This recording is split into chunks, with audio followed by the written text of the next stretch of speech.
Praise the Lord. Hallelujah. യേശുവേ സ്തുതി, യേശുവേ നന്ദി, യേശുവേ ആരാധന. ഹല്ലേലൂയ. പ്രിയമുള്ളവരെ, മംഗളവാർത്ത ധ്യാന ടീമിൻ്റെ വചന അഭിഷേക ധ്യാനം 17-ാം ദിവസം ഇന്ന് ആരംഭിക്കുന്നു. ഇന്ന് ഇപ്പോഴത്തെ ക്ലാസ് കുടുംബജീവിതത്തെക്കുറിച്ച്. നമുക്കറിയാം, കുടുംബജീവിതം തുടങ്ങുന്നത് വിവാഹമെന്ന കൂദാശയിലൂടെയാണ്. വിവാഹമെന്ന കൂദാശയിലൂടെ തുടങ്ങുന്ന കുടുംബജീവിതത്തിലേക്ക് നമ്മെ ഓരോ മക്കളെയും ദൈവം ക്ഷണിക്കുമ്പോൾ ദൈവം പറയുകയാണ്, അശുദ്ധിയിലേക്കല്ല വിശുദ്ധിയിലേക്കാണ് നിങ്ങളെ വിളിച്ചിരിക്കുന്നത്. അശുദ്ധിയിലേക്കല്ല വിശുദ്ധിയിലേക്കാണ് നിങ്ങളെ വിളിച്ചിരിക്കുന്നത്. എന്നാൽ കുടുംബജീവിതം തുടങ്ങി കുറച്ച് കഴിയുമ്പോൾ തിന്മയുടെ ശക്തി അല്ലെങ്കിൽ സ്വാർത്ഥത നമ്മെ പല വഴിക്ക് ഭിന്നിപ്പിക്കുന്നു, ചിന്തിപ്പിക്കുന്നു. സ്വാഭാവികമായിട്ട് കുടുംബജീവിതത്തിൽ പ്രശ്നങ്ങൾ ഉണ്ടാകുമ്പോൾ ഏതെങ്കിലും രീതിയിൽ കുടുംബത്തെ പോറ്റാൻ വേണ്ടി അല്ലെങ്കിൽ സ്വാർത്ഥപരമായി ചിന്തിക്കുമ്പോൾ ചതി, വഞ്ചന തുടങ്ങിയ ഹൃദയത്തിലെ അശുദ്ധികളെല്ലാം നാം ഒന്നൊന്നായി പുറത്തേക്ക് വിടുന്നതായി, പ്രവർത്തിക്കുന്നതായിട്ട് കാണാൻ സാധിക്കും. എൻ്റെ അറിവിൽ ഒരു ചേട്ടൻ അനിയൻ ഒരു രജിസ്ട്രേഷന് പോവുകയാണ്. അവരുടെ വീടിൻ്റെ പാർട്ടീഷൻ രജിസ്ട്രേഷന് പോകുമ്പോൾ ചേട്ടൻ സ്വല്പം സാധുവാണ്, അനിയനാണെങ്കിലോ വളരെ മിടുക്കനും. അയാൾ ആധാരം എഴുതുന്ന വ്യക്തിയോട് പറയുകയാണ്, ഞാൻ പറയുന്നത് പോലെ ചെയ്തേക്കൂ, അതിനുള്ള സാഹചര്യം ഞാൻ ഉണ്ടാക്കാമെന്ന്. എന്നിട്ട് ചേട്ടനെ ആധാരം എഴുതുന്ന സമയത്ത് ഇയാൾ പറയുന്ന കൃത്യസമയത്ത് സിഗരറ്റ് വാങ്ങിക്കുവാനായിട്ട് വിടുകയാണ്. അങ്ങനെ ചേട്ടനും അനിയനും വളരെ സ്നേഹത്തിലായതുകൊണ്ട് മറ്റൊന്നും ചിന്തിച്ചില്ല. രജിസ്ട്രേഷൻ എല്ലാം കഴിഞ്ഞു. സ്വത്ത് കൂടുതൽ അനിയന് കിട്ടി. അവൻ ഉദ്ദേശിച്ചതുപോലെ തന്നെ സ്വത്ത് കൂടുതൽ അനിയന് കിട്ടി. എന്നാൽ ആ അനിയന്റെ ജീവിത അന്ത്യത്തിലെ എത്തി നോക്കുമ്പോൾ അയാള് മരണസമയത്ത് ആ ഭവനത്തിലെ സ്വന്തം ഭാര്യയില്ല, മക്കളില്ല, മറ്റാരും തന്നെയില്ല. മരിക്കുന്ന സമയത്ത് അയാൾ മാത്രം. ഒരുപക്ഷെ ആരെങ്കിലും ഉണ്ടായിരുന്നെങ്കിൽ ആ മരണസമയത്ത് രക്ഷിക്കാമായിരുന്നു. പിന്നീട് അറിഞ്ഞത് അത് ഹാർട്ട് അറ്റാക്ക് ആയിരുന്നു, തക്ക സമയത്ത് ചികിത്സ കിട്ടിയില്ല എന്നുള്ളതാണ്.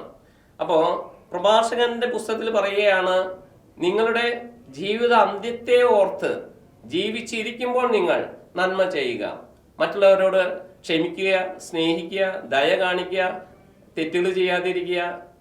എല്ലാറ്റിൻ്റെയും ലക്ഷ്യം ജീവിത അന്ത്യത്തെ ഓർത്ത് സ്നേഹത്തിൽ വർത്തിക്കുവാനാണ് പറയുന്നത്. അതുപോലെ തന്നെ സ്വാർത്ഥത, പ്രിയമുള്ളവരെ, സ്വാർത്ഥത ഉള്ള വ്യക്തികളാണെങ്കിൽ അതും എൻ്റെ മുന്നിൽ കണ്ടിട്ടുള്ള കാര്യമാണ്. ഒരു കൂട്ടുകുടുംബത്തിലെ ചേട്ടൻ അനിയൻ കല്യാണം കഴിച്ചു, കുട്ടികളായി ഒന്നിച്ച് ജീവിക്കുന്നു. പക്ഷേ ചേട്ടൻ്റെ മക്കള് ഭക്ഷണം കഴിക്കുമ്പോൾ ചേട്ടൻ അങ്ങനെ പുറമേ നിന്നും ഭക്ഷണ സാധനങ്ങൾ വാങ്ങിച്ചു കൊടുക്കാൻ സാധ്യതയില്ല. പക്ഷേ അനിയൻ അതിന് സാധ്യതയുണ്ട്. അപ്പോൾ ചേട്ടൻ്റെ മക്കളുടെ മുന്നിൽ വെച്ച് തന്നെ അനിയന്റെ മക്കള് നല്ല സാധനങ്ങൾ കഴിക്കുന്നു. ആർക്കും കണ്ടു നിൽക്കാനായിട്ട് വളരെ ബുദ്ധിമുട്ടുള്ള ഒരു സന്ദർഭം. നമ്മൾ ചിന്തിക്കുക, നമ്മൾ സ്വർഗസ്ഥനായ ഞങ്ങളുടെ പിതാവേ എന്ന് വിളിക്കുന്നുണ്ടെങ്കിൽ ആ വാക്കുകൾക്ക് അർത്ഥമുണ്ടെങ്കിലേ ആ പങ്കുവെപ്പ് അവിടെ എല്ലാവർക്കും ഒന്നിച്ചായിരിക്കണം. അത് ചെയ്യാത്തതിൻ്റെ ആ വേദന ഇന്നും ഒരുപക്ഷെ ആ കുട്ടികളുടെ ഉള്ളിൽ ആന്തരിക മുറിവായിട്ട് കിടക്കുന്നുണ്ടാകും. അത് വളരെ വലിയ ഒരു ദുഃഖകരമായ കാര്യമാണ്. അതുപോലെ തന്നെ ചിലപ്പോഴെല്ലാം നമ്മുടെ കുടുംബ ജീവിതത്തില് ഭിന്നതകൾ ഉണ്ടാകും. കൊറിന്തോസ്കാർക്ക് എഴുതിയ ലേഖനം 1 കൊറിന്തോസ് 11-ാം അധ്യായം 17-18. എന്തിനു വേണ്ടിയാണ് ഭിന്നതകൾ ദൈവം അനുവദിക്കുന്നത്? കേൾക്കുമ്പോൾ നമുക്ക് ബുദ്ധിമുട്ട് തോന്നും, ദൈവം ഭിന്നിപ്പുണ്ടാക്കുമോ എന്ന്. എന്നാൽ അവിടെ പറയുകയാണ്, നിങ്ങൾ സഭയായി സമ്മേളിക്കുമ്പോൾ നിങ്ങളുടെ ഇടയിൽ ഭിന്നിപ്പുണ്ടെന്ന് ഞാൻ ഭാഗ്യമായിട്ട് മനസ്സിലാക്കുന്നു, ഞാൻ അത് വിശ്വസിക്കുന്നു. കാരണം നിങ്ങളുടെ ഇടയിൽ ഭിന്നിപ്പ് ഉണ്ടാകേണ്ടതും ആവശ്യമാണ്. എന്തിനാണ് ഭിന്നിപ്പ്? യോഗ്യരെ തിരിച്ചറിയാൻ. വിശ്വഗ്രന്ഥത്തിൽ എഴുതി വെച്ചിരിക്കുകയാണ്, എനിക്ക് യോഗ്യതയുള്ളവളെ കണ്ടെത്തുവാനായി ഞാൻ ഒരു പരീക്ഷണം നടത്തുകയാണ്. പ്രിയമുള്ളവരെ, ഭിന്നിപ്പുണ്ടാകുന്നു. എന്തിനു വേണ്ടി? യോഗ്യരെ തിരിച്ചറിയാൻ വേണ്ടി. ഇവിടെ മത്തായിയുടെ സുവിശേഷം 10:37 പറയുകയാണ്. 10:37 പറയുന്നു, പിതാവിനെയോ മാതാവിനെയോ മക്കളെയോ സ്വത്തുവകളെയോ മറ്റ് എന്തെങ്കിലും വസ്തുക്കളെയോ എന്നെക്കാളും കൂടുതൽ സ്നേഹിക്കുന്നുണ്ടെങ്കിൽ ഞാൻ അവിടെ ഭിന്നിപ്പുണ്ടാക്കുമെന്ന്. അപ്പോൾ നമ്മുടെ ഓരോരുത്തരുടെയും ജീവിതത്തിൽ ഭിന്നിപ്പ് എവിടെയെങ്കിലും ഉണ്ടെങ്കിൽ അതിന്റെ കാരണം ദൈവത്തിന് കൊടുക്കേണ്ട സ്ഥാനം നാം മറ്റാർക്കെങ്കിലും കൊടുത്തിട്ടുണ്ടെങ്കിൽ അവിടെ ഭിന്നിപ്പ് തീർച്ചയായും ഉണ്ടാകും എന്ന് ഞാൻ വിശ്വസിക്കുകയാണ്. അതുകൊണ്ട് ദൈവത്തിന് കൊടുക്കേണ്ട സ്ഥാനം ദൈവത്തിന് തന്നെ കൊടുക്കാനായിട്ട് പരിശ്രമിക്കുക. വേറൊരു സാഹചര്യത്തില് ഇതെല്ലാം നമ്മൾ കണ്ടുകൊണ്ടിരിക്കുകയാണ്, അതിന്റെ അനുഭവങ്ങളും നമ്മൾ വായിച്ചറിയുകയാണ്, മനസ്സിലാക്കുകയാണ്. ഇവിടെ ഒരു അമ്മച്ചി കൂലിവേല ചെയ്ത്, വെയിലത്ത് ഇരുന്ന് കൂലിവേല ചെയ്ത് ശരീരമാകെ ഇരുണ്ടുപോയി, കറുത്തുപോയി, കരിവാളിച്ചു പോയി. പക്ഷെ മക്കളെ സ്നേഹിച്ചതുകൊണ്ട് അത്യധികം അധ്വാനിച്ച് മക്കളെ പഠിപ്പിച്ച് അത്യാവശ്യം ചെറിയ നിലയിലൊക്കെ എത്തി, അവര് ബിസിനസ് ചെയ്ത് പിന്നെ നല്ല നിലയിലൊക്കെ എത്തിയപ്പോൾ അവർക്ക് മക്കൾ ഉണ്ടായ സാഹചര്യത്തില് ഈ അമ്മച്ചി വിറയ്ക്കുന്ന കൈകളുമായിട്ട്, കരിവാളിച്ച കൈകളുമായിട്ട് കൊച്ചിനെ എടുക്കാൻ ചെന്നപ്പോ മരുമകള് പറയാണ്, കറുത്ത അമ്മ വെളുത്ത കുട്ടിയെ തൊടേണ്ടാന്ന്. ഇവിടെ പ്രഭാഷകന്റെ പുസ്തകത്തിൽ പറയുന്നുണ്ട്, പിതാവിന്റെ അനുഗ്രഹം മക്കളുടെ ഭവനത്തെ ബലവത്താക്കും, അമ്മയുടെ ശാപം അതിന്റെ അടിത്തറ ഇളക്കും. പ്രിയമുള്ളവരെ, നമ്മുടെ ജീവിതത്തിൽ ഇതേപോലെ കൊച്ചു സംഭവങ്ങളൊക്കെ ഉണ്ടാകുമ്പോൾ നമ്മൾ ദൈവഹിതം അന്വേഷിക്കുക, ദൈവത്തിന്റെ സ്വരം ശ്രവിക്കുവാനായിട്ട് പരിശ്രമിക്കുക. ഇവിടെ മറ്റൊരു കാര്യം പറയുകയാണെങ്കിൽ, ബാങ്കില് നമുക്ക് ചിലപ്പോൾ ഇണക്കങ്ങളും പിണക്കങ്ങളും സാധാരണ ഉണ്ടാകാറുണ്ട്. അവിടെ ബാങ്ക് ഒരു ഉദ്യോഗസ്ഥൻ 6 മണിക്ക് വരാമെന്ന് പറഞ്ഞു, വന്നില്ല.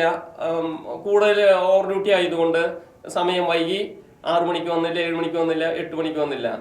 നേരത്തെ വരാമെന്ന് പറഞ്ഞാൽ ഉദ്ദേശം ഭാര്യയും മക്കളും ഒക്കെ ഒത്ത് സിനിമയ്ക്ക് പോകാമെന്നാണ്. അയാൾ വന്നില്ല. ഭാര്യ പിണങ്ങി രാത്രി 9 മണിയായപ്പോൾ ഡൈനിങ് ടേബിളിൽ ഭക്ഷണം വെച്ചിട്ട് ഉറങ്ങാനായിട്ട് കിടന്നു. ഇയാള് 9 മണി നേരത്ത് വന്നു, ഡോറ് തട്ടി, കുട്ടികൾ വന്ന് ഡോറ് തുറന്നു. അമ്മച്ചി എവിടെയാന്ന് ചോദിച്ചപ്പോൾ അമ്മച്ചി കിടക്കാൻ പോയി എന്ന് പറഞ്ഞു. ഇയാള് സ്നേഹത്തോടെ, തെറ്റ് ചെയ്യാത്തവർക്ക് പിന്നെ പേടിയും ഭയവും വിഷമവും ഒന്നും ഉണ്ടായിരിക്കില്ലല്ലോ. ഇയാള് സാധാരണ ചെന്ന് എടി എന്ത് പറ്റി, കിടക്കാണല്ലോ എന്ന് ചോദിച്ചപ്പോ അവൾ പറയുകയാണ്, നിങ്ങൾക്ക് കന്തീസാടാൻ അവിടെ കുറെ പേരുണ്ടല്ലോ, ഞങ്ങൾ ഇവിടെ ഇരിക്കുന്ന കാര്യം നിങ്ങൾക്ക് ഓർമ്മയില്ലല്ലോ എന്ന്. അന്ന് മുതൽ അവര് പിണക്കത്തിലായി. പക്ഷെ ഇയാൾക്ക് തെറ്റില്ലാത്തതുകൊണ്ട് ഇയാള് വീണ്ടും സ്നേഹത്തിലായി. കുറച്ച് മണിക്കൂറുകൾക്കുള്ളിൽ അല്ലെങ്കിൽ ദിവസങ്ങൾക്കുള്ളിൽ അവര് വീണ്ടും പഴയ സ്നേഹത്തിലേക്ക് കടന്നു വന്നു. നിങ്ങൾ പറയുന്ന ഓരോ വ്യർത്ഥ വാക്കിനും അന്ത്യദിനത്തിൽ ഉത്തരം കൊടുക്കേണ്ടി വരും. ആ കാര്യം നമ്മൾ ആലോചിച്ചിരിക്കണം. ഹാലേലൂയ. ഒന്ന് വലതുകരം ഉയർത്തി പറഞ്ഞാൽ ഹാലേലൂയ, ഹാലേലൂയ. നമ്മൾ പറയുന്ന ഓരോ വ്യർത്ഥ വാക്കിനും അന്ത്യദിനത്തിൽ ഉത്തരം കൊടുക്കേണ്ടി വരും, കണക്ക് കൊടുക്കേണ്ടി വരും. ഇവിടെ ഉൽപ്പത്തി 30:37 ഒരു സംഭവമുണ്ട്.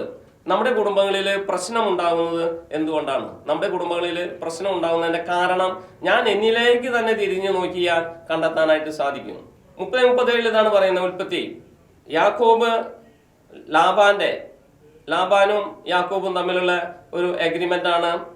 അവരുടെ ആടിനെ പങ്കുവയ്ക്കാന്ന് പറഞ്ഞ ഒരു ആടിനെ അല്ല, ആട്ടിൻ കൂട്ടത്തെ പങ്കുവയ്ക്കുകയാണ്. അപ്പൊ ഒരു കരാർ എഴുതുകയാണ്, പൊട്ടും പുളിയും ഉള്ളത് മാത്രം എനിക്ക് മതി, മറ്റത് അമ്മാവൻ എടുത്തേക്ക്.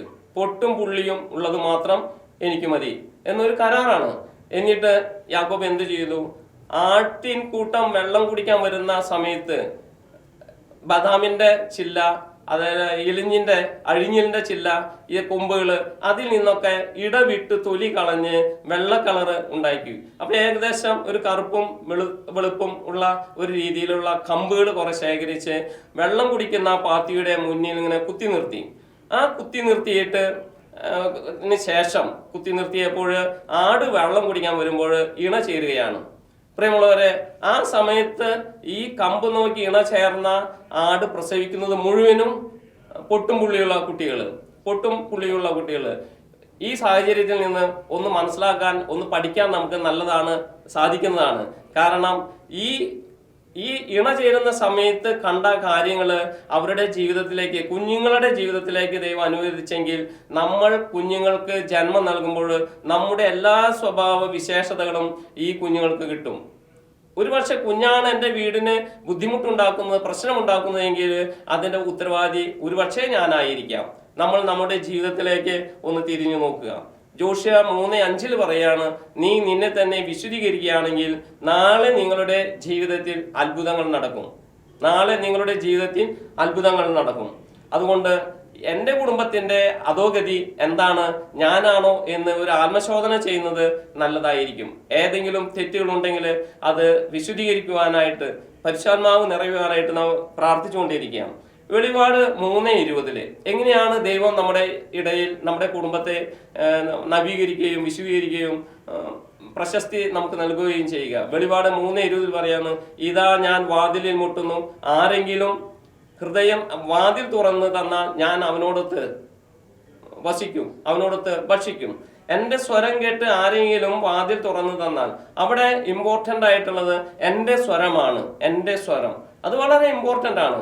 കാരണം ജീവിക്കാൻ മാർഗമില്ലാത്ത ഒരു വ്യക്തി ഇതേപോലെ വാതിലിൽ മുട്ടുമ്പോൾ ഒരു പലിശക്കാരൻ അല്ലെങ്കിൽ കൊള്ളപ്പലിശക്കാരൻ ജോലി തരാമെന്ന് പറഞ്ഞ് അവൻ്റെ സ്ഥാപനത്തിൽ ജോലി ചെയ്തു കഴിഞ്ഞാൽ ആ പൈസ ചിലപ്പോൾ ഉപയോഗിക്കാനായിട്ട് സാധിക്കുകയില്ല. അത് ആ സ്വരം ആരുടേതാണെന്ന്, ആ വാതിലിൽ മുട്ടുന്ന സ്വരം ആരുടേതാണെന്ന് തിരിച്ചറിയണം. ഞാനൊരു കാലത്ത് കമ്പനിയിൽ ജോലിക്ക് പോയിരുന്നു. ആ സമയത്ത് രാത്രി 12 മണി 1 മണി നേരത്ത് വരുമ്പോൾ 3 മുട്ട് വാതിലിൽ മുട്ടും, ഇടവിട്ട് 3 മുട്ടും. ആ മുട്ട് കേൾക്കുമ്പോഴാണ് എൻ്റെ ഭാര്യ വാതിൽ തുറന്നു തരിക. അമർത്തി അടിച്ചു കഴിഞ്ഞാൽ ഉണ്ടാകുന്ന ശബ്ദം കേട്ട വാതിൽ തുറക്കില്ല. 3 പകരം 2 മുട്ടായി കഴിഞ്ഞാൽ വാതിൽ തുറക്കില്ല. 5 മുട്ടായി കഴിഞ്ഞാൽ 4 മുട്ടായി കഴിഞ്ഞാൽ വാതിൽ തുറക്കില്ല. പക്ഷെ ഞാനും ഭാര്യയും തമ്മിലുള്ള ഒരു മ്യൂച്വൽ അണ്ടർസ്റ്റാൻഡിങ് ആണ് ഈ 3 മുട്ട് എന്നുള്ളത്. അത് ഞങ്ങൾ തമ്മിലുള്ള ബന്ധത്തിന്റെ അഭേദ്യമായ ഒരു ബന്ധം അങ്ങനെ സ്ഥാപിച്ചു വെച്ചിരിക്കുകയാണ്. ഇതേപോലെ നമ്മൾ ബൈബിളും ദൈവവചനവും എൻ്റെ ജീവിതവും ദൈവവും തമ്മിൽ അങ്ങനെ ഒരു അഭേദ്യമായ ഒരു ബന്ധം സ്ഥാപിച്ചു കഴിഞ്ഞാൽ ദൈവസ്വരം ശ്രവിക്കാനായിട്ട് സാധിക്കും. അപ്പോൾ ബൈബിൾ വായിക്കുമ്പോൾ, കുർബാന സ്വീകരിക്കുമ്പോൾ, കുർബാനയിൽ പങ്കെടുക്കുമ്പോൾ, അതുപോലെ തന്നെ പ്രാർത്ഥന ചൊല്ലുമ്പോൾ, ധ്യാനിക്കുമ്പോഴെല്ലാം ദൈവസ്വരം ശ്രവിക്കാനായിട്ട് സാധിക്കും. അത് ദൈവത്തിൻ്റെത് തന്നെയാണോ എന്നറിയാൻ കൗദാശ ജീവിതത്തിൽ നമ്മൾ വളരേണ്ടിയിരിക്കുന്നു. ഹല്ലേലൂയ. നമ്മൾ നേരത്തെ പറഞ്ഞല്ലോ, എന്നോടൊത്ത് വസിക്കുകയും എന്നോടൊത്ത് ഭക്ഷിക്കുകയും ചെയ്യുമെന്ന്. യേശു എൻ്റെ ഹൃദയത്തിലേക്ക് കടന്നു വന്ന് എന്നോടൊത്ത് ഭക്ഷിക്കുക എന്തായിരിക്കും എന്നോടൊത്ത് ഭക്ഷിക്കുക? നമുക്ക് മനസ്സിലാക്കാൻ സാധിക്കും. യോഹന്നാന്റെ സുവിശേഷം 4:34 യേശുവിൻ്റെ പിതാവായ ദൈവത്തിന്റെ ഇഷ്ടം പ്രവർത്തിക്കുകയും അവന്റെ ഹിതം അറിയുകയും ചെയ്യുന്നതാണ്. പിതാവായ ദൈവത്തിന്റെ ഹിതം അറിഞ്ഞ് അത് പ്രവർത്തിക്കുന്നതാണ് യേശുവിൻ്റെ ഭക്ഷണം. പ്രിയമുള്ളവരെ, ഒരു മദ്യപാനി ഡിവൈൻ ധ്യാന കേന്ദ്രത്തിൽ പോയി ധ്യാനം കൂടി ഹൃദയം തുറന്നു യേശുവിനെ സ്വീകരിച്ചു. 5 പെൺമക്കള്, കല്യാണം കഴിഞ്ഞിട്ടില്ല, 20, 22, 24, 26, 28 എന്നുള്ള രീതിയിൽ നിൽക്കുന്നു. പക്ഷെ ഇയാള് ഹൃദയത്തിലേക്ക് യേശുവിനെ സ്വീകരിച്ചപ്പോൾ ഏറ്റവും അടുത്ത ദിവസം ഗൾഫിൽ നിന്ന് ഒരു 2ാം കെട്ടുകാരൻ വന്ന് മൂത്ത പെൺകുട്ടിയെ കെട്ടിക്കൊണ്ടുപോയി. അതിനുശേഷം വീണ്ടും ഈ മൂത്ത പെൺകുട്ടിയുടെ മരുമകൻ ഭർത്താവ് അയാളുടെ പൈസ ഉപയോഗിച്ച് 2ാമത്തെ പെൺകുട്ടിയെ അയാൾക്ക് കെട്ടിച്ചു കൊടുത്തു. ഇങ്ങനെ 2 പേരും കൂടിയിട്ട് 3ാമത്തെയും, 3 പേരും മരുമക്കളും കൂടി 4ാമത്തെയും, 4 മരുമക്കളും കൂടിയിട്ട് 5ാമത്തെയും കല്യാണം കഴിച്ചു. ഇയാൾക്ക് ജോലിയില്ല, അപ്പോൾ വീട് നല്ലതല്ല. അപ്പോൾ ഈ മരുമക്കളൊക്കെ പുറമേന്ന് വരുമ്പോൾ നല്ലൊരു വീട് വേണമെന്ന് കരുതി ആദ്യം വീട് കൊടുത്തു, പിന്നെ ജോലി വേണമെന്ന് കരുതിയിട്ട് ഒരു കച്ചവടം ഇട്ട് കൊടുത്തു. ഇത് സംഭവിച്ചത് സ്വപ്നം പോലും ആ നാട്ടിലുള്ള ആരും തന്നെ ഇങ്ങനെ ഒരു അവസ്ഥ പ്രതീക്ഷിച്ചിട്ടില്ല. പക്ഷെ അവിടെ സംഭവിച്ചത് എന്താണ്? ഹൃദയം തുറന്ന് ദൈവത്തിന്റെ സ്വരം കേട്ട് ഹൃദയം തുറന്ന് യേശുവിനെ ഹൃദയത്തിൽ സ്വീകരിച്ചപ്പോൾ ഇത്രയും അത്ഭുതങ്ങൾ അവിടെ നടന്നു. പ്രിയമുള്ളവരെ, സ്വാഭാവികമായിട്ട് എൻ്റെ ജീവിതത്തിൽ ഒരു സംഭവം ഉണ്ടായി. അതായത് ദൈവത്തിന്റെ സ്വരം കേൾക്കുന്ന ഒരു സംഭവം. ഞാൻ വർഷങ്ങളായി കരിസ്മാറ്റിക് മേഖലയിൽ പ്രവർത്തിച്ചിരുന്നു, രൂപത നേതൃത്വത്തിൽ പ്രവർത്തിച്ചിരുന്നു, വർഷങ്ങളായിട്ട് പ്രവർത്തിച്ചിരുന്നു. അന്നേരമെല്ലാം നമ്മുടെ കപ്പുച്ചിൻ സഭാംഗമായ പോളച്ചൻ അടമ്പുകുളം ഇന്ന് അദ്ദേഹം ഇറ്റലിയിലാണ്. എന്നോട് പറയുമായിരുന്നു, ജോൺസൺ, നിന്റെ workshop, machine shop, lathe machine shop, 2 machine shop ഉണ്ടായിരുന്നു, 2 ആളെ വെച്ച് വർക്കൊക്കെ ചെയ്തിരുന്നു. ആ സമയത്ത് അച്ഛൻ പറയുകയുണ്ടായി, നിന്റെ വിളി ഇതല്ല, മെഷീൻ ഷോപ്പ് നടത്തി കൊണ്ടുപോകലല്ല, നീ ശുശ്രൂഷ മേഖലയിലേക്ക് വരണമെന്ന്. അപ്പോൾ എൻ്റെ വീട്ടിൽ 7 പേരുണ്ടായിരുന്നു, 7 പേര്. അപ്പം ഞാൻ മനസ്സിൽ വിചാരിച്ചു, എൻ്റെ കുടുംബം പുലർത്തണമെങ്കിൽ ഞാൻ തന്നെ വേണ്ടേ, എൻ്റെ കുടുംബം പുലർത്തണമെങ്കിൽ ഞാൻ തന്നെ വേണ്ടേ, ശുശ്രൂഷയ്ക്ക് പോയി കഴിഞ്ഞാൽ അതിന് സാധ്യമല്ലല്ലോ. എങ്കിലും അന്നേരം മുതൽ 2000 വർഷം മുതൽ ഞാൻ ശുശ്രൂഷ രംഗത്തുണ്ട് ഭാഗികമായിട്ട്. പക്ഷേ 2016 ഒരു സംഭവം ഉണ്ടായി. എന്താണെങ്കിൽ ഒരു സന്ധ്യ നേരത്ത് എൻ്റെ പോർച്ചിൻ്റെ അടുത്ത് നിന്ന് ഒരു അണലിപ്പാമ്പ് എന്നെ കടിച്ചു. 2016 മെയ് 23 ഉടനെ ഞാൻ മെഡിക്കൽ കോളേജിലേക്ക് പോയി. അവിടെ അയാൾ ട്രീറ്റ്മെന്റ് ചെയ്തു. അപ്പോൾ അവിടെ PG സ്റ്റുഡൻസേ ഉണ്ടായിരുന്നുള്ളൂ. രാത്രി 12 മണിയായപ്പോൾ HOD ആണ്ടൂർ സാറ് വന്നിട്ട് എന്നോട് ചോദിച്ചു, കഴലയുണ്ടോയെന്ന് ചോദിച്ചു, ഒടിയിൽ കഴലയുണ്ടോയെന്ന് ചോദിച്ചു. അത് നോക്കിയപ്പോൾ ഒരു സൈഡിൽ ഒരു ചെറുനാരങ്ങ പോലെയുള്ള ഒരു കുഴല ഞാൻ കണ്ടു. അത് കണ്ടു ഉടനെ കഴലുണ്ടല്ലോ സാറേ എന്ന് പറഞ്ഞു. അപ്പൊ അണലിപ്പാമ്പ് കടിച്ചത് കൊണ്ട് എനിക്ക് ബോധം പോയൊന്നുമില്ല. കോബ്ര ടൈപ്പിലുള്ള അല്ലെങ്കിൽ മൂർക്കൻ ടൈപ്പിലുള്ള സാധനങ്ങൾ കടിച്ചു കഴിഞ്ഞാലാണ് കണ്ണ് ഇരുളുക അല്ലെങ്കിൽ തലയിറ്റി വീഴുക ഒക്കെ ഉണ്ടാവുക. ഈ ചെറുനാരങ്ങ പോലെയുള്ള കഴലുണ്ടെന്ന് പറഞ്ഞപ്പോൾ ഉടനെ പറഞ്ഞു 5 മില്ലി ആന്റിവനം, അത് കഴിഞ്ഞ് 2 മണിക്കൂർ കഴിഞ്ഞാൽ 10 മില്ലി ആന്റിവനം കയറ്റാൻ പറഞ്ഞിട്ട് സാറ് പോയി. നേരം വിളിക്കുമ്പോൾ യൂറിയൻ എടുക്കാൻ പറഞ്ഞു, യൂറിയൻ കിട്ടിയില്ല. എൻ്റെ അനിയത്തി അവിടെ ഹെഡ് നഴ്സാണ്, അവള് വന്ന് നോക്കിയപ്പോൾ 7 മണിക്ക് ഷിഫ്റ്റ് മാറാൻ വന്നപ്പോൾ ഞാൻ യൂറി എടുക്കണ കുപ്പിയും കുരിശ് വരച്ചിട്ട് നന്നായി പ്രസ് ചെയ്ത് ഫോഴ്സ് കൊടുത്തപ്പോൾ 2 തുള്ളി ബ്ലഡ് വീണു. അത് ഞാൻ നോക്കിയപ്പോൾ കട്ട ചോരയാണ്. ഇത് കണ്ട അനിയത്തി പറഞ്ഞു, നമുക്ക് ജൂബിലി മെഡിക്കൽ കോളേജിലേക്ക് കൊണ്ടുപോകാമെന്ന്. പ്രിയമുള്ളവരെ, ജൂബിലി മെഡിക്കൽ കോളേജിൽ ഞാൻ വന്ന് 2 ദിവസം പ്രത്യേകിച്ച് ചികിത്സകളൊന്നുമില്ല. 2ാമത്തെ ദിവസം രാത്രി അപ്പോൾ ഈ അനിയത്തി ചോദിച്ചു, 2ാമത്തെ ദിവസം ചോദിച്ചു, എന്താ ട്രീറ്റ്മെന്റ് തുടങ്ങിയില്ലല്ലോ, AJ ജോൺ സാറായിരുന്നു, ട്രീറ്റ്മെന്റ് തുടങ്ങിയില്ലല്ലോ സാറേ, എന്താ കാരണം ചോദിച്ചപ്പോൾ സ്വല്പം സീരിയസ് ആണ് എന്ന് പറഞ്ഞു. അങ്ങനെ 2ാമത്തെ ദിവസം രാത്രി ജോൺ സാറ് വന്നിട്ട് അനിയനോട് പറഞ്ഞു, ചേട്ടൻ മരിച്ചില്ലല്ലോ, 40 ഡയാലിസിസ് വേണ്ടി വരും സ്വാഭാവികമായിട്ട്, എന്നാലും വലിയ ഗ്യാരണ്ടി ഒന്നുമില്ല, നമുക്ക് വേണമെങ്കിൽ അതിന് മുതരാം. അങ്ങനെയാണ് കൺസേൺ ലെറ്റർ സൈൻ ചെയ്ത് കൊടുത്തേക്കെന്ന് പറഞ്ഞു. അങ്ങനെ അനിയൻ അത് കൺസേൺ ലെറ്റർ എഴുതി സൈൻ ചെയ്തു. അന്ന് മുതൽ കണ്ടിന്യൂസ് ഡയാലിസിസ് 1 മാസത്തോളം ഞാൻ ICUയിൽ കിടന്നു. ഇടയിൽ ഒരു 10-20 ദിവസം കഴിഞ്ഞപ്പോൾ എനിക്ക് യൂറിൻ തീരെ ഇല്ല. എൻ്റെ ക്രിയാറ്റിൻ 15 യൂറിൻ 25, 30, 50, 55 വരെ വന്നിട്ടുള്ളൂ. സാറാന്ന് വിചാരിച്ചാൽ ICUയിലൂടെ പോകുമ്പോൾ ജസ്റ്റ് ഒന്ന് നോക്കും, ജോൺസൺ എന്ന് വിളിക്കും, കടന്നു പോകും. ആ സമയത്ത് ഒരു കന്യാസ്ത്രീ സിസ്റ്റർ വന്നിട്ട് എന്നോട് ചോദിച്ചു, മോനെ കുമ്പസാരിക്കല്ലേ എന്ന് ചോദിച്ചു. അതേ, കുമ്പസാരിക്കാന്ന് പറഞ്ഞു. ഇത് കേട്ട ആ സന്ദർഭത്തിൽ അവിടെ ഉണ്ടായിരുന്ന എൻ്റെ പെങ്ങളും ഭാര്യയും അമ്മച്ചിയും ഒക്കെ തലയിറ്റി വീണു.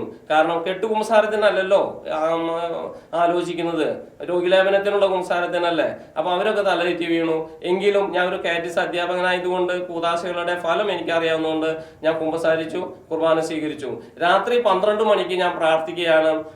ഈശോയെ, ഡോക്ടർ പറഞ്ഞു, ഒരു സന്ദർഭത്തിൽ ഡോക്ടർ പറഞ്ഞു 6 മണിക്കൂറിനുള്ള സമയമുള്ള പുലർച്ചെ 6 മണിയാകുമ്പോൾ നാളെ നേരം വെളുക്കുന്നവരെ ആയുസുള്ളൂ എന്ന് പറഞ്ഞു. ഞാൻ രാത്രി 12 മണിക്ക് പ്രാർത്ഥിച്ചു, ഈശോയെ, ഞാൻ അന്ന് പറഞ്ഞു എൻ്റെ കുടുംബത്തെ നോക്കാൻ വേണ്ടിയാണ് ഞാൻ മുഴുവൻ സമയം ശുശ്രൂഷയ്ക്ക് പോകാതിരിക്കുന്നത്. ഇന്നിതാ ഞാൻ പറയുന്നു, എൻ്റെ കുടുംബത്തെ ഞാൻ നോക്കുന്നതിനേക്കാളും ഭംഗിയായിട്ട് അങ്ങേക്ക് നോക്കാൻ സാധിക്കും. എസ് യുവർ ലൈഫ്, നിന്റെ ഇഷ്ടം പോലെ ആകട്ടെ, ഞാൻ വരാൻ തയ്യാറാന്ന് പറഞ്ഞു. ഞാൻ 6 മണിക്കൂർ സമയം ചോദിച്ചു. പുലർച്ചെ 6 മണി വരെ എന്നെ ജീവിക്കാൻ അനുവദിക്കണം എന്ന് പറഞ്ഞു. കാരണം മരണപത്രം എഴുതുന്ന പോലെ 6 മണിക്ക് വൈഫ് വൈഫ് വന്നിട്ട് ഒരു 10 മിനിറ്റ് നേരം ഐസിയുവിൽ നിൽക്കും, ആ സമയത്ത് കാര്യങ്ങൾ എഴുതി വെക്കാൻ വേണ്ടി. പക്ഷേ 3 മണിയായപ്പോൾ ഞാൻ ഒരു ഫ്യൂണറൽ കാണുകയാണ്. എൻ്റെ ഫ്യൂണറൽ ഞാൻ കാണുകയാണ്. എൻ്റെ മഞ്ചയിൽ ഞാൻ കിടക്കുന്നു, മൂക്കിൽ പഞ്ഞി വെച്ചിട്ടുണ്ട്, ഷൂയൊക്കെ ഇട്ട് സാധാരണ പോലെ കിടക്കുന്നു. അനിയനും ഇളയപ്പനും കൂടിയിട്ട് അച്ഛനെ വിളിക്കാൻ പോയിരിക്കുന്നു. പക്ഷേ ആ സമയത്ത് പുലർച്ചെ 3 മണിക്ക് ഈശോയും മാതാവും എൻ്റെ അടുത്ത് വന്നു നിന്നു, കുറച്ചു നേരം സംസാരിച്ചു. ആ സംസാരിച്ച് അവർ തിരിച്ചു പോയി. ആ സംസാരിക്കുന്നതിനിടയിൽ മറ്റൊരു സംഭവം ഉണ്ടായത് എന്താണെങ്കിൽ, നിനക്ക് ആരോടെങ്കിലും വിഷമം ഉണ്ടോ എന്ന് ചോദിച്ചു, ക്ഷമിക്കാനുണ്ടോ എന്ന് ചോദിച്ചു. ഞാൻ പറഞ്ഞു എൻ്റെ അറിവിൽ ആരോടുമില്ല. അപ്പോൾ ഞാൻ ചെയ്തിരുന്ന എല്ലാ ശുശ്രൂഷ മേഖലയിലും, പള്ളിയിൽ ഇന്റേണൽ ഓഡിറ്റ് 8 കോടി രൂപയുടെ പള്ളി, അതുപോലെ ACC ക്ലാസ്, MBSP കുട്ടികൾ ക്ലാസ്സിലിരിക്കുന്നു, ഈ കാര്യങ്ങളെല്ലാം ചോദിച്ചു. അപ്പോഴും എൻ്റെ അറിവിലൊന്നുമില്ല. ഞാൻ കടിച്ച അണലിപ്പാമ്പിനോട് ക്ഷമിച്ചു. കാരണം പാമ്പിൽ നിന്ന് അനുഗ്രഹം കിട്ടട്ടെ എന്ന് കരുതിയിട്ടല്ല.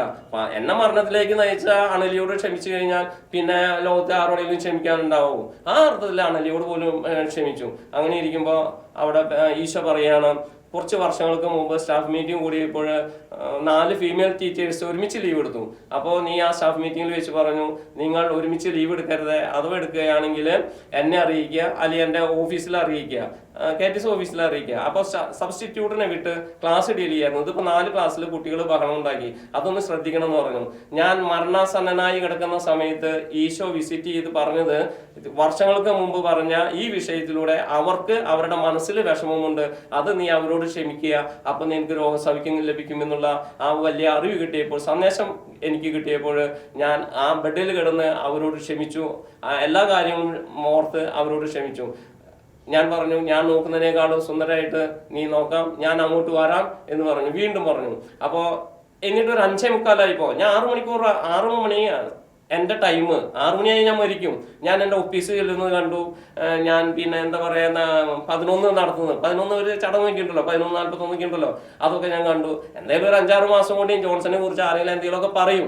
അത് കഴിഞ്ഞാൽ ജോൺസൺ ഈ ഭൂമുഖത്ത് തുടച്ചു നീക്കി എന്ന് വരെ ഞാൻ ചിന്തിച്ചിരിക്കുന്ന സമയത്ത് 5:45 എനിക്ക് ശരീരത്തെ മുഴുവനും വേദന, യൂറിൻ പാസ് ചെയ്യണം, മോഷന് പോകണം എന്നൊക്കെ ചിന്തിച്ചപ്പോൾ മെഷറിംഗ് കപ്പ് കൈപ്പിടിച്ച് ഞാൻ ബാത്റൂമിൽ പോയിട്ട് യൂറിൻ പാസ് ചെയ്തപ്പോഴോ അതുവരെ കിട്ടിയിരുന്ന 50 മില്ലി 55 മില്ലി 2500 രൂപയുടെ മെഡിസിൻ ഡെയിലി, ഡയാലിസിസ് ഡെയിലി, ഒരു മാറ്റമില്ല.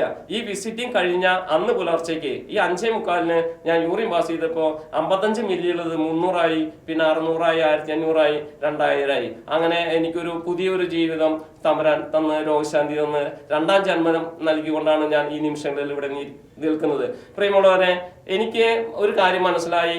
നമ്മുടെ കുടുംബം ഏത് അവസ്ഥയിൽ പോവുകയാണെങ്കിലും നമ്മുടെ കുടുംബത്തെ പരിപൂർണമായിട്ട് യേശുവിന് വിട്ടുകൊടുക്കുക. കാരണം ഓരോ വ്യക്തികളെയും കുറിച്ച് ദൈവത്തിന് പുതിയ പദ്ധതികളുണ്ട്, നല്ല പദ്ധതികളുണ്ട്. പക്ഷെ നമ്മൾ വിട്ടുകൊടുത്താലേ ആ പദ്ധതി പൂർത്തീകരിക്കുള്ളൂ. ഇന്ന് പുറപ്പാട് 9:16 പറയുന്ന പോലെ, ലോകം മുഴുവൻ സുവിശേഷം പ്രഘോഷിക്കാൻ വേണ്ടിയാണ് നിന്നെ ഞാൻ ജീവിക്കാൻ അനുവദിച്ചത്, ഇതിനു വേണ്ടിയാണ് എന്നെ പാമ്പ് വരുന്ന ഈ ഇൻസിഡന്റ് എല്ലാം ഉണ്ടായത്, ഈ കാര്യത്തിന് വേണ്ടിയാണെന്ന് ഇതെല്ലാം കഴിഞ്ഞപ്പോഴാണ് എനിക്ക് മനസ്സിലായത്. പരിശുദ്ധ അമ്മ ഉണ്ണിയെ യേശുവിനെ എപ്രകാരം സമർപ്പിച്ചുവോ ദേവാലയത്തില്, അപ്രകാരം പരിപൂർണമായി സമ്പൂർണമായി നമ്മുടെ കുടുംബത്തെ ദൈവത്തിലേക്ക് സമർപ്പിച്ചാൽ ദൈവം ഏറ്റെടുത്തുകൊള്ളും. എന്ത് വിഷയമായിക്കോട്ടെ, സാമ്പത്തിക ബുദ്ധിമുട്ടായിക്കോട്ടെ, രോഗാവസ്ഥയായിക്കോട്ടെ, തർക്കദോഷങ്ങളായിക്കോട്ടെ, മക്കളുടെ വഴിവിട്ട ജീവിതമായിട്ട് എന്തും ആയിക്കോട്ടെ, പരിശുദ്ധ അമ്മ ഉണ്ണിയെ സമർപ്പിച്ച പോലെ നമ്മുടെ കുടുംബത്തെ ദൈവത്തിലേക്ക് സമർപ്പിക്കുക, ദൈവം ഏറ്റെടുത്തുകൊള്ളും. Praise the Lord. നമുക്ക് പ്രാർത്ഥിക്കാം. പരിശുദ്ധ അമ്മേ, ദൈവമാതാവേ, ഞങ്ങളുടെ കുടുംബങ്ങൾക്ക് വേണ്ടി ഞങ്ങൾ ഇതാ പ്രാർത്ഥിക്കുന്നു, മക്കളെ സമർപ്പിക്കുന്നു.